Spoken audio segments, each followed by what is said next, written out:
Mystery House.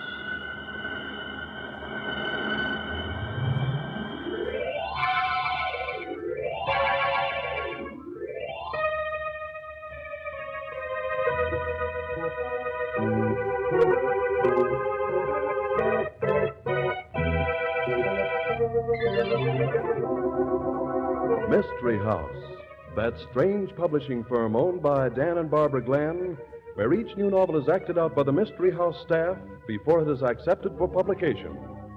Mystery House.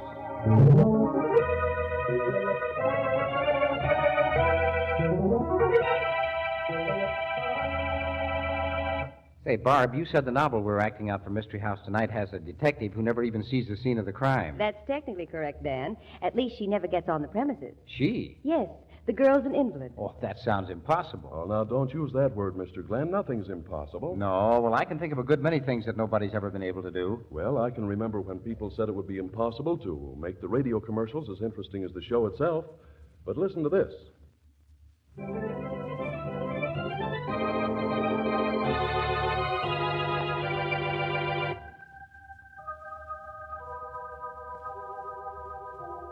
Okay, places, everybody. Set the scene, will you, Tom? Death past my window. A story about a young girl who lives in that section of an industrial city where the tenements sit in squalid rows, side by side, with only a few feet between.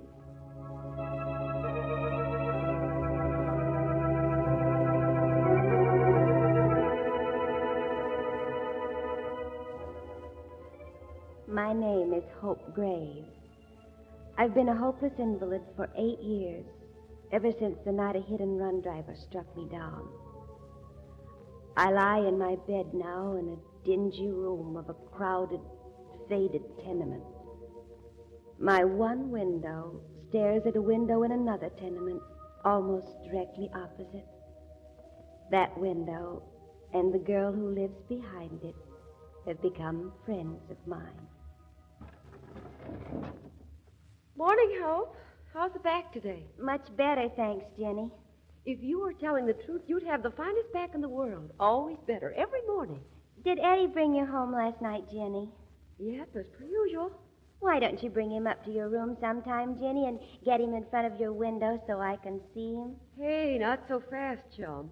Nice girls don't bring their boyfriends to their rooms, even when the girl happens to be a nightclub dancer and the boy's a sax player in the dance band. I'll bet he's handsome. No, I wouldn't say he's handsome, but he's kind of a sweet kid. He can sit in a crowded, noisy, smoky nightclub all night long, night after night, and still not be there at all. Know what I mean? Mm-hmm. The way I go sailing out on the lake in a little racing sloop, like I shop at the beautiful stores on the avenue.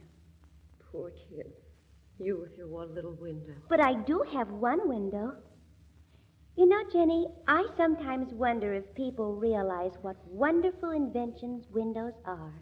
You silly goon. Well, I got a lot to do this morning. Had to sew on some costumes. So long.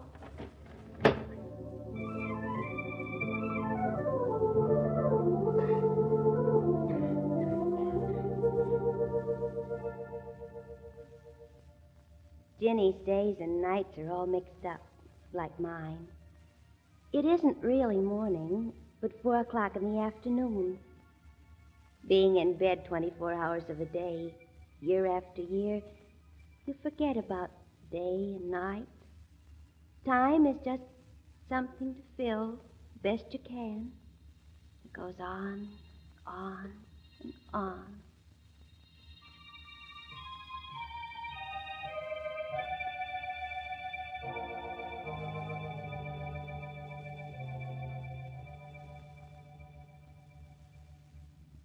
Night. The hours from 10 to 3. Those are the hardest. Nothing but blackness outside my window. The complete blackness of night. Sometimes I wish Ginny wasn't a dancer. But then I'd miss the funny little squeak one of the floorboards always makes when she practices her dance steps. Her visits mean so much to me. Morning, Hopeful. What you reading? Hi, Jenny. It's a new mystery. And the honey. Oh, I'll bet it's good. I'll just bet everything in the whole world is good. Well, what are you so happy about? Take a gander. See? I know it's small, but you can see it from there, can't you? The way it glistens. Oh, it's a diamond ring. It wouldn't exactly blind you, but it's real. Eddie? Yeah. We're going to be married. Oh, wonderful. It sounds simply terrific. Oh, he isn't really, kid. But he's nice and a square guy. Oh, Jenny, you've got to let me see him. I'll just die if you don't. I'll bring him over to your room some night. Promise. It's a promise, Hopeful. Cross my heart. And hope to die? No, just cross my heart. The way I feel now, I think I'd like to live forever.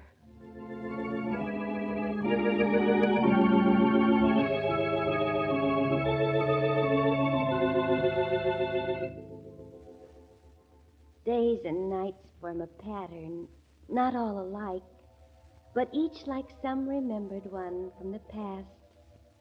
One I know I've lived before, and one I'll live again. Ready for me to turn out your light, dear? Yes, thank you, Mother. I brought you something for tomorrow, honey. Oh, what? It's one of the Flamand stories. The Case of the Insolent Din. I got it from the rental library. Oh, gee, it's a big book. Oh, Mother, you're wonderful.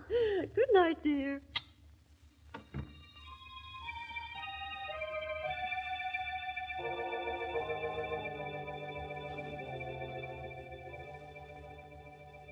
Night again.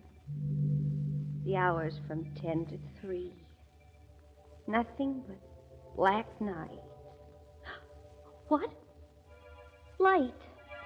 A light in Jenny's room. Jenny! Jenny, how come you're home so early? She must be opening a wooden box. Maybe it's something she doesn't want me to see. Jenny! The squeaky place in the floor. She's fixing it. And I wish she wouldn't. I'll miss it. A lighted cigarette stub being thrown out of the window. And Jenny doesn't smoke. Why didn't Jenny answer me? I guess she brought Eddie up to fix the squeaky board. She didn't want me to know he was there. But I didn't mean to be nosy. She has a right to a little privacy. I just won't say anything to her about it.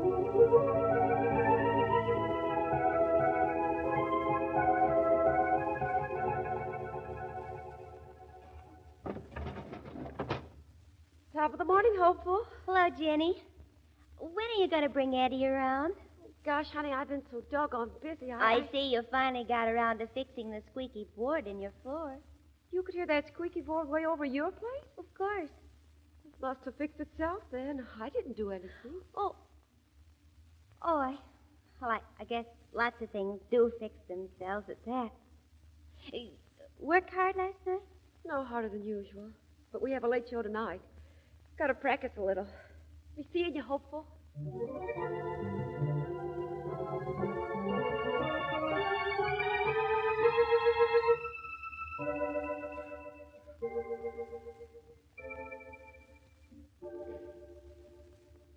$12 o'clock.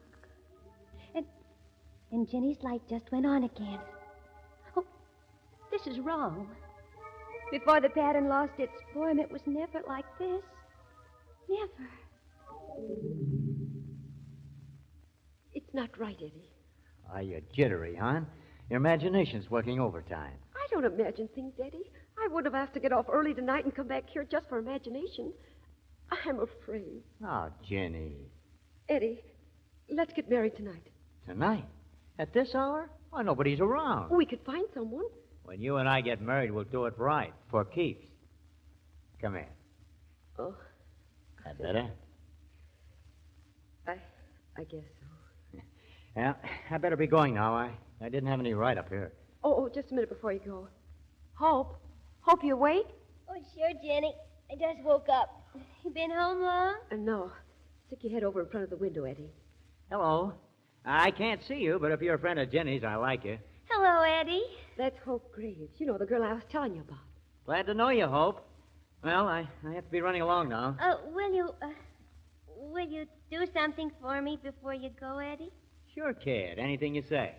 Well, will you, kiss Jenny goodnight in front of the window? Sure. How was that, Hope? Well, it was beautiful.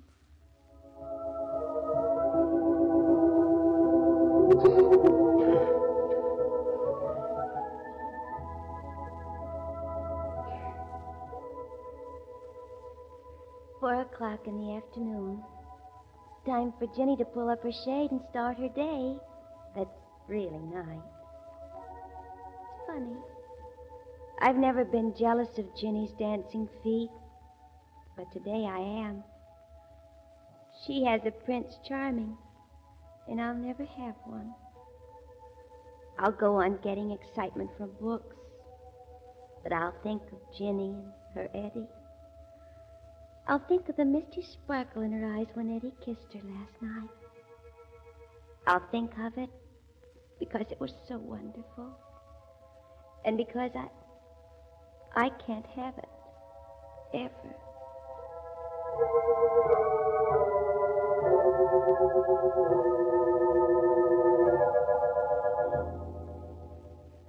Funny that Jenny hasn't raised her window shade yet. Oh, probably dreaming of Eddie. But she should be up now. Jenny! Jenny? Jenny, you lazy buns, get up. It's time for you to get up. Oh, Jenny! Jenny, is something wrong? Answer me, please. Jenny, I'm worried about you. Say something, please. Jenny!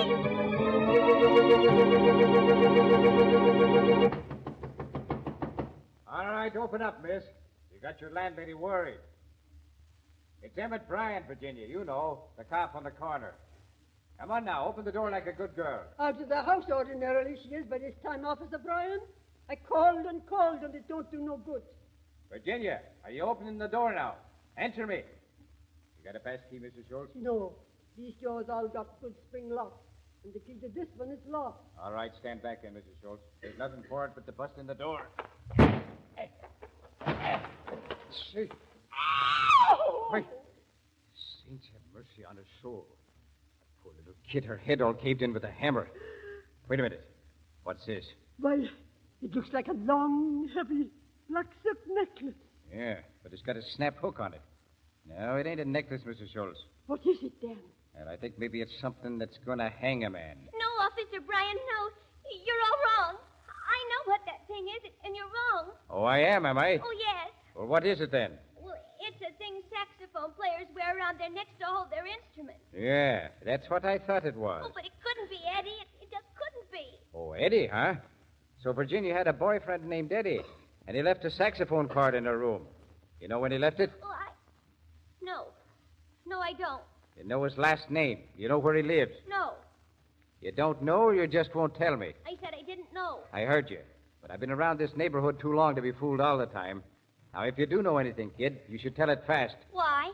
If you know something that'd pin a murder on somebody, that somebody would try another murder to keep me from getting the answer. And you wouldn't be able to defend yourself very well.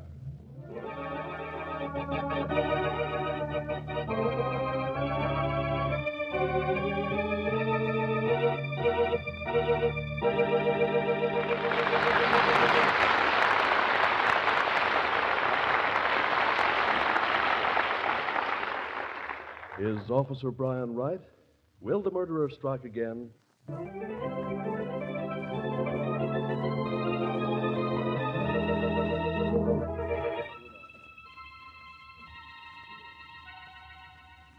And now, Act 2 of Death Past My Window opens at the battered door of the murdered girl's apartment.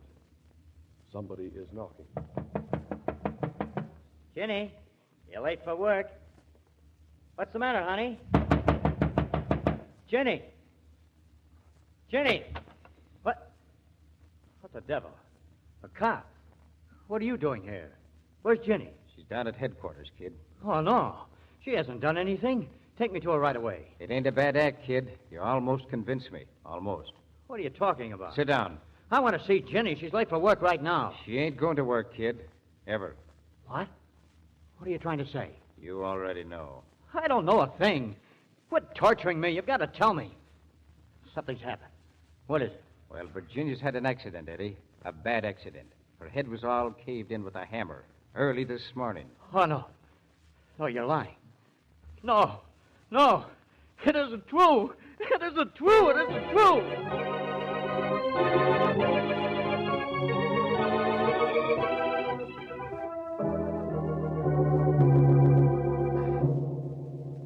This is death I've met. It passed my window not 20 feet away, and yet invisible. In detective stories, death is always exciting. But this was Ginny, my friend. And it isn't exciting at all. It's just horrible. Where were you at 4 o'clock this morning, Eddie? I don't know. Did you bring Virginia home? Yes, I did. How did you get into her room? I didn't get into her room. Eddie, no. Brian knows you were there. He found your saxophone cord. Hope, tell him. Tell him I didn't kill Ginny. I've already told him, Eddie. You mean you told me you didn't see him do it? But that doesn't mean he couldn't have. All right, come on, Eddie. Where? Down to the police station. Well, you're making a mistake, Officer Brian. Don't worry, Eddie. Everything will come out all right. Worry? I'm through worrying. There's nothing to worry about or hope for or dream about anymore. And everything won't come out all right. It's no good, kid. Goodbye, Eddie. I'm sorry. I'm sorry, Hope. Hope. That's a good one, that is.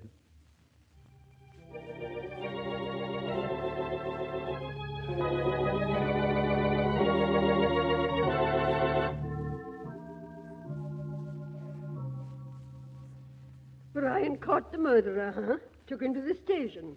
Ah, such goings on. What are you doing in Ginny's room, Mrs. Schultz?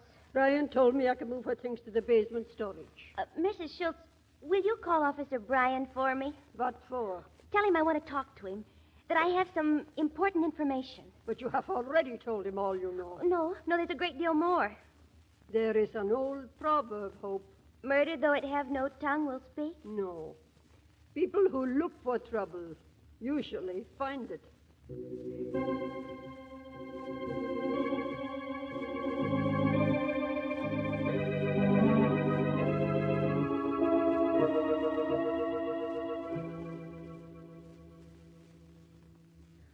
Officer Brian, will you do what I asked then? Well, now, that all depends. No, that won't do. You'll have to promise. I'm making no promises. You wouldn't want to convict an innocent man, would you? No. Promise? All right. It'll involve some irregular procedure, maybe illegal. Here now, that's not fair. You promised. Yes, all right. What is it you want me to do? I want you to go over next door and rip loose one of the moldings on a window in every apartment on the 4th floor except Ginny's. What? Does Brian go back on his word? Well, I know one thing. After this, one Brian will learn to say no.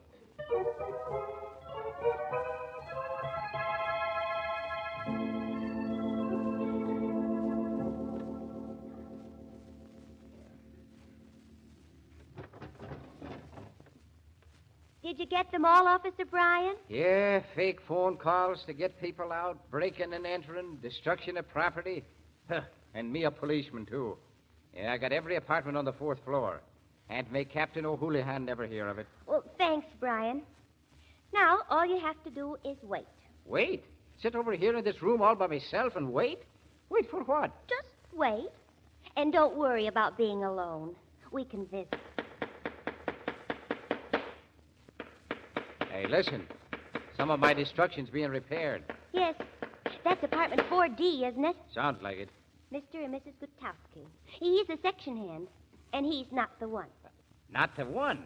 What are you talking about? Never mind. Just wait. Try to have patience.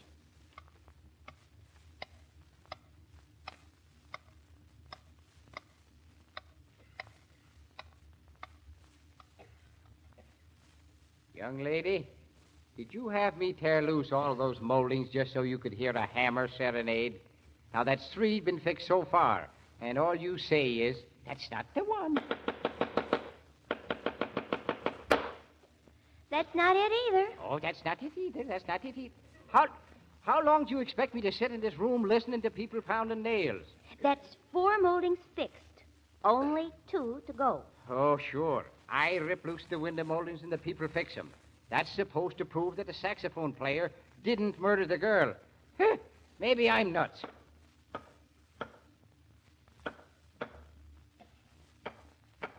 Brian. What? That's it. Huh? What apartment's it coming from? 4C across the hall. Get him, Brian, quick. Get him before he runs away. He killed Ginny.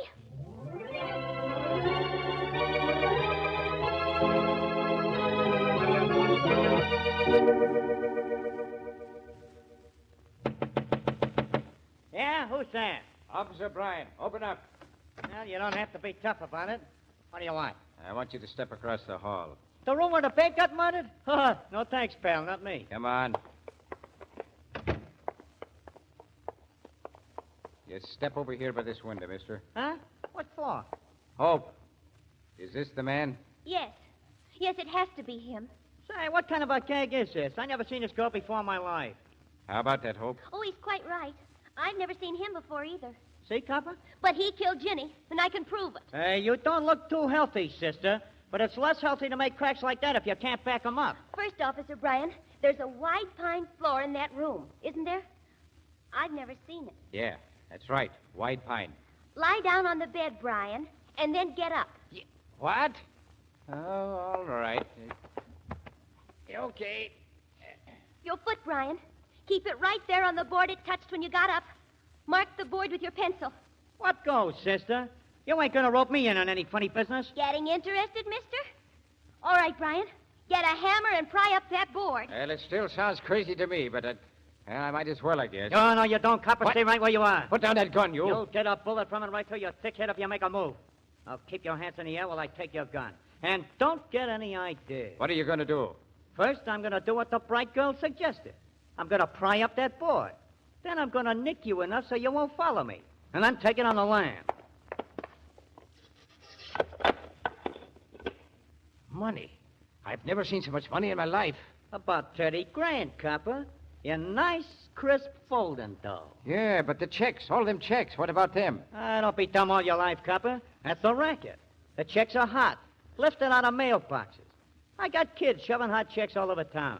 I rented the room across the hall because I knew the dancer wasn't home nights when I'd be collecting dough and passing out the stolen check to my shills. I needed a sure, safe hiding place for the stuff. Yeah, and Virginia was working with you? She didn't even know there was such a guy as me. Until she came home early with Eddie. Yeah, that's right. She found cigarette ashes on her floor and a ground-out stub right in front of my door. And she was dumb enough to start asking questions. I couldn't have her asking questions. You'll never get away with this, lad. Get back, Copper, or I'll shoot. I mean business. Hey, my eyes, I can't see. Try to shoot me, will you? All right. Lay off me, Copper. You don't have to be so rough about it. I'll be rough, all right. I can't see you, Brian. Is everything all right? Yeah, honey. Thanks to your flash in that mirror in this guy's eyes, he'd have shot me sure if you hadn't blinded him. I won't forget that either, sister. Well, what you remember or forget ain't going to be of much importance, lad. I've got a feeling that you ain't going to be around long.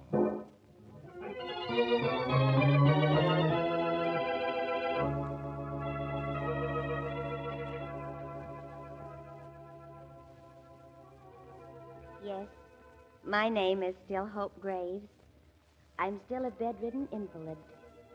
Yet, somehow, I don't feel at all like the same person who started to tell this story. The pattern has shifted back to its usual form. But for me, things will never be the same. I'll always know it can change. That my routine isn't set in a drab, colorless schedule that will never vary. Life, even for me, can be exciting.